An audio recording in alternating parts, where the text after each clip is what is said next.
Price the Lord. ദൈവനാമം വാഴ്ത്തപ്പെടുമാറാകട്ടെ. നല്ല പ്രഭാതത്തിനായി കർത്താവിനെ സ്തുതിക്കുന്നു. എല്ലാ പ്രിയപ്പെട്ടവർക്കും വേഗം വരുന്ന യേശുക്രിസ്തുവിൻ്റെ നിസ്തുല്യ നാമത്തിൽ സ്നേഹവന്ദനം. തിന്മയൊന്നും ചെയ്തിടാത്ത യേശുവല്ലോ എൻ്റെ നന്മ, തിന്മയൊന്നും ചെയ്തിടാത്ത യേശുവല്ലോ എൻ്റെ നന്മ. അവനുടയ്ക്കും അവൻ പണിയും നല്ല പാത്രമായി തൻഹിതം പോ. അവനുടയ്ക്കും അവൻ പണിയും നല്ല പാത്രമായി തൻഹിതം പോ.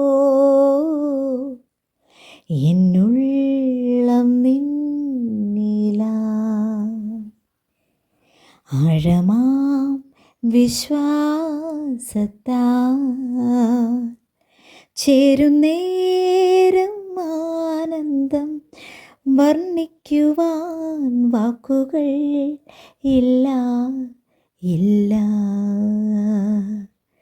ചേരുന്നേരം ആനന്ദം വർണ്ണിക്കുവാൻ വാക്കുകൾ ഇല്ല ഇല്ല. അറിയിക്കുന്നു. അനുഗ്രഹിക്കപ്പെട്ട ഗാനങ്ങൾ കേൾക്കുവാൻ സർവശക്തനായ ദൈവം നമ്മെ സഹായിച്ചല്ലോ. ആമേൻ. കർത്താവ് തൻ്റെ അഭിഷിക്തന്മാരെയൊക്കെ ദൈവം അനുഗ്രഹിക്കട്ടെ. സ്തോത്രം. അല്പനിമിഷം ചിന്തയ്ക്കായി ഇയ്യോബിൻ്റെ പുസ്തകം 38-ാമത്തെ അധ്യായം 4-ാമത്തെ വാക്യം മുതൽ 6-ാമത്തെ വാക്യം വരെയുള്ള വേദാംശങ്ങൾ ആമേൻ രാവിലെ ധ്യാനിപ്പാൻ ആഗ്രഹിക്കുന്നു. ദൈവമക്കൾ ശക്തമായ പ്രാർത്ഥനയിലും വചനധ്യാനത്തിലും ആയിരിക്കുക. കർത്താവ് നിങ്ങളെ അനുഗ്രഹിക്കട്ടെ. അവിടെ 4-ാമത്തെ വാക്യം ഇങ്ങനെ വായിക്കുന്നു: ഞാൻ ഭൂമിക്ക് അടിസ്ഥാനമിടുമ്പോൾ നീ എവിടെയായിരുന്നു? നിനക്ക് വിവേകമുണ്ടെങ്കിൽ പ്രസ്താവിക്കുക. 5-ാം വാക്യം: അതിൻ്റെ അളവ് നിയമിച്ചവൻ ആർ? നീ അറിയുന്നുവോ? അല്ല, അതിന് അളവ് നൂൽ പിടിച്ചവനാർ? 6-ാമത്തെ വാക്യം ഇങ്ങനെ വായിക്കുന്നു: പ്രഭാത നക്ഷത്രങ്ങൾ ഒന്നിച്ച് ഘോഷിച്ചുല്ലസിക്കുകയും ദൈവപുത്രന്മാരെല്ലാം സന്തോഷിച്ച് ആർക്കുകയും ചെയ്തപ്പോൾ. വളരെ അനുഗ്രഹിക്കപ്പെട്ട ഒരു ദൂതാണ് ഇവിടെ നമ്മൾ വായിച്ചു കേട്ടത്. ഇയ്യോബിനോട് തൻ്റെ വേദനയുടെ നടുവിൽ സ്വർഗത്തിലെ ദൂതന്മാർ വളരെ ശക്തമായി ഇയ്യോബിനോട് സംസാരിക്കുന്ന ചില വാക്കുകളാണ് നമ്മളിവിടെ കേട്ടത്.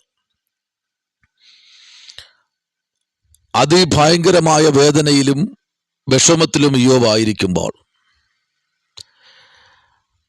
കർത്താവ് ചുഴലിക്കാറ്റിൽ നിന്ന് ഇയ്യോബിനോട് ഓരോ കാര്യങ്ങളും ചോദിക്കുകയാണ്. 3-ാമത്തെ വാക്യം നമ്മൾ വായിക്കുമ്പോൾ കാണാൻ കഴിയുന്നത് ഇങ്ങനെയാണ്: നീ പുരുഷനെ പോലെ അര മുറുക്കുക, ഞാൻ നിന്നോട് ചോദിക്കും, എന്നോട് ഉത്തരം പറയുക. ഇപ്പൊ ദൈവം ചോദിക്കും എന്നുള്ളത് ഇയ്യോബിന് സ്പഷ്ടമായി അറിയാം. കാരണം ഇയ്യോബും ദൈവമായിട്ട് അത്ര ബന്ധമുണ്ട്. സ്തോത്രം. ഇയ്യോബും ദൈവവുമായിട്ട് അത്ര അടുപ്പം, എല്ലാ കാര്യങ്ങളും ദൈവത്തോട് സംസാരിക്കുന്ന ഒരു ഭക്തനാണ് ഇയ്യോബ്. സ്തോത്രം.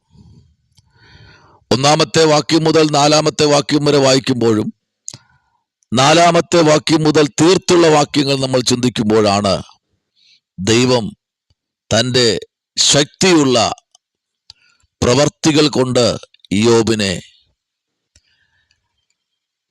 വളരെ അതിശയകരമായി ഇയ്യോബിൻ്റെ ബലഹീനതയെക്കുറിച്ചൊക്കെ ബോധം വരുത്തുന്നത് നമുക്ക് കാണാൻ കഴിയും. ഒരു പിതാവ് ഒരു പൈതലിനോട് സംസാരിക്കുന്ന വിധത്തിൽ അത്രയും നല്ല നിലയിൽ ഇയ്യോബിനോട് ചോദിക്കുക, നീ ഈ ചവിട്ടി നിൽക്കുന്ന ഭൂമിക്ക് അടിസ്ഥാനമിട്ടപ്പോൾ നീ എവിടെയായിരുന്നു? ഇയ്യോബിന് വല്ല പിടിയുണ്ടോ? ഒരു പിടിയില്ല. ഈ ഭൂമി ഉണ്ടാക്കിയത് എപ്പോഴെന്ന് പോലും ഇയ്യോബിന് അറിയത്തില്ല.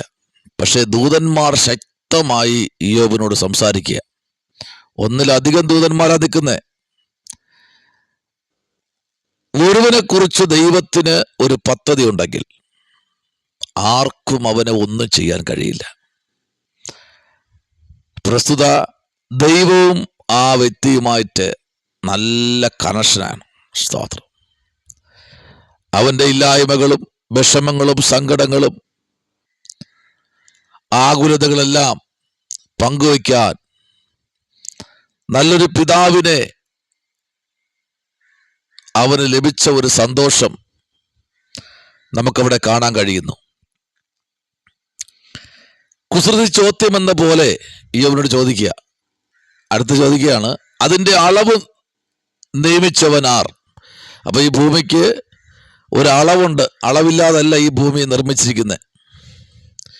ഈ ഭൂമിക്ക് അതിൻ്റെതായ അളവും കാര്യങ്ങളും എല്ലാം ഉണ്ട്. നിനക്ക് പറയാൻ പറ്റുമെങ്കിൽ പറയുക. സ്തോത്രം. നീ അറിയുമോ? അല്ല, അതിന് അളവ് നൂൽ പിടിച്ചവനാർ?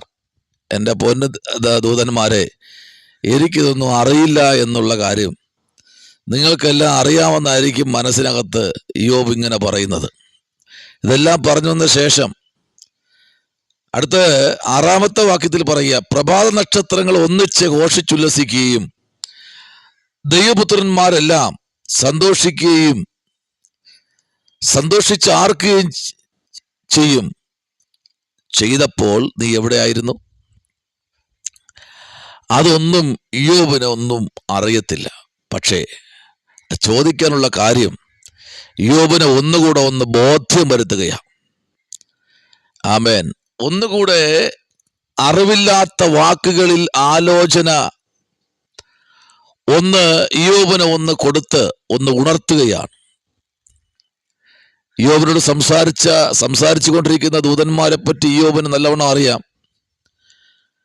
പക്ഷെ അതിന്റെ നടുവിൽ ഇയ്യോബ് വളരെ ശാന്തനായിരുന്നു കൊണ്ട് കാര്യാദികൾ വളരെ ശക്തമായി മറുപടി കൊടുക്കുകയാണ്. എന്നാൽ ഇന്ന് പ്രഭാതത്തിൽ പരിശുദ്ധാത്മാവ് നമ്മോട് ചോദിക്കുന്ന ചില ആലോചനകൾ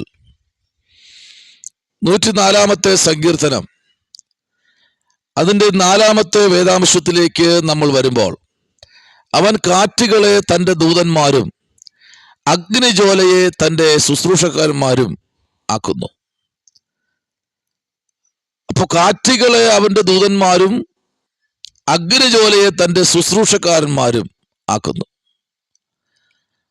അപ്പൊ കാറ്റിൽ നിന്ന് സംസാരിക്കുന്ന ദൂതന്മാരാ.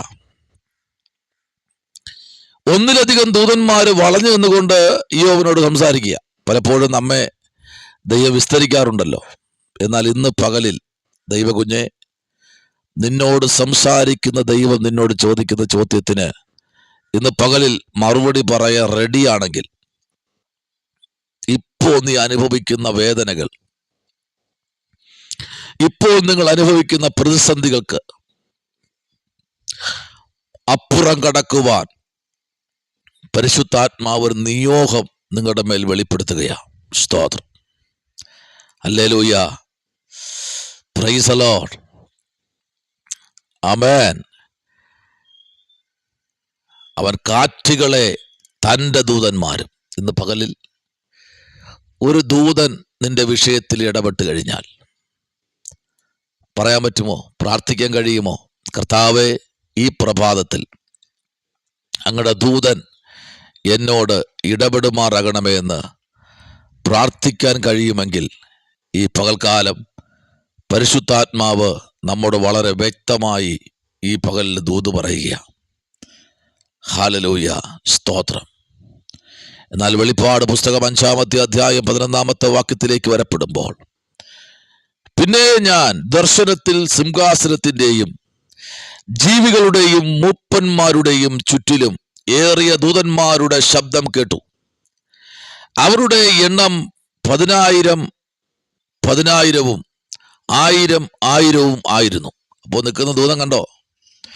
ഒരു ഇയ്യോബിന്റെ അടുത്ത് നിൽക്കുന്ന ദൂതന്മാരുടെ എണ്ണം കണ്ടോ? 1 2 അല്ല, 1000 1 2 അല്ല, 10,000. ആമേൻ. നോക്കൂ, ഒരു വലിയ സേന തന്നെ ഒരു ഭക്തന്റെ അടുത്ത് നിൽക്കുക. ഇന്ന് പകലിൽ ഈ സന്ദേശം കേട്ടുകൊണ്ടിരിക്കുന്ന അഭിഷത്തിനെ നിങ്ങളെ സൂക്ഷിക്കുന്നത് ദൈവത്തിന്റെ ദൂതന്മാരാ. നിങ്ങളെ പരിപാലിക്കുന്നത് ദൈവത്തിന്റെ ദൂതന്മാരാ.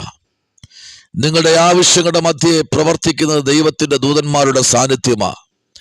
നിങ്ങളുടെ നടുവിൽ ഇറങ്ങി വരുന്ന ദൈവത്തിന്റെ ശബ്ദം ഇന്ന് പകൽക്കാലം തിരിച്ചറിഞ്ഞുകൊണ്ട് മുൻപിലോട്ട് യാത്ര ചെയ്യുവാൻ പരിശുദ്ധാത്മാവ് ഒരു നിയോഗം നിങ്ങളുടെ മേൽ ഏൽപ്പിക്കുകയാണ്. ആമേൻ. Praise the lord. ഹല്ലേലൂയ. അവർ അത്യുച്ചത്തിൽ ആർപ്പോടെ കുഞ്ഞാടും, ശക്തിയും ധനവും ജ്ഞാനവും ബലവും ബഹുമാനവും മഹത്വവും സ്തോത്രവും ലഭിക്കുന്നവൻ യോഗ്യൻ എന്ന് പറഞ്ഞു. സ്തോത്രം. സകലത്തിന്റെ മേലും അധികാരിയായവൻ, സകലത്തെയും നിർമ്മിച്ചവൻ, സകലത്തെയും പടച്ചവൻ, സകലത്തിന്റെ മേലും അധികാരമുള്ളവൻ, പ്രപഞ്ചത്തിന്റെ മേൽ, പ്രകൃതിയുടെ മേൽ, നക്ഷത്രങ്ങളുടെ മേൽ, സൂര്യന്റെ മേൽ, സകല ഗാലക്സിയുടെ മേലും, സകലത്തിന്റെ മേലും അധികാരമുള്ളവൻ വിളിച്ചു പറയുന്നു, അവൻ മാത്രം യോഗ്യനായിരിക്കുന്ന ദൈവമാണ്. ഹല്ലേലൂയ. അങ്ങനെയെങ്കിൽ പ്രൈസ് ദി ലോർഡ്. നമുക്ക് കർത്താവിനോട് പറയാം, കർത്താവേ, യോഗ്യതയില്ല എനിക്കേശുവേ.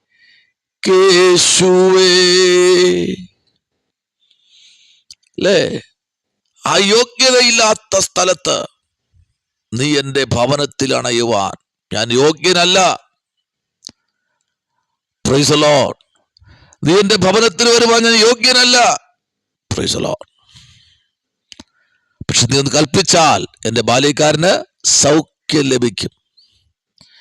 അങ്ങനെയെങ്കിൽ ഇന്ന് പകലില് നമ്മുടെ വാഴ്ത്തപ്പെട്ട കർത്താവിന്റെ മുമ്പിലേക്ക് നമുക്ക് ഏൽപ്പിച്ചു കൊടുക്കാം. ഒരു വലിയ നിയോഗം ഈ പ്രഭാതത്തിൽ വ്യക്തികൾ വെളിപ്പെടട്ടെ. പ്രാർത്ഥിക്കാം. പരിശുദ്ധനായ ദൈവമേ, സ്വർഗ്ഗത്തിലുള്ള പിതാവേ, അനുഗ്രഹിക്കപ്പെട്ട നല്ല പ്രഭാതവേളയ്ക്കായി സ്തോത്രം. ദൈവം ഞങ്ങളെ അനുഗ്രഹിക്കണമേ. അങ്ങയുടെ കൃപയുടെ മറവിൽ ഞങ്ങളെ പൊതിയണമേ. അപ്പ ക്രൂശിന്റെ പാതയിൽ ഞങ്ങളെ നിർത്തി നിങ്ങൾക്ക് ആവശ്യമായതെല്ലാം നന്ന് ഇന്ന് പകൽക്കാലം ഞങ്ങളെ അനുഗ്രഹിക്കണം. കൃപയിൽ പൊതിയണം. ഞങ്ങളുടെ വാഹനങ്ങളെ രക്തം കൊണ്ട് മുദ്രയിടുമാറാകണം. ക്രൂശിന്റെ മറവിൽ മറയ്ക്കണം. പിന്നെയും ഞങ്ങൾ കടന്നു വരുവോളം ക്രൂശിന്റെ മറവിൽ മറച്ച് ഞങ്ങളെ പരിപാലിക്കണം. പ്രാർത്ഥന കേട്ടിരിക്കാൻ നന്ദി. യേശുവിൻ അൻപുള്ള നാമത്തിൽ തന്നെ. ആമേൻ. God bless U.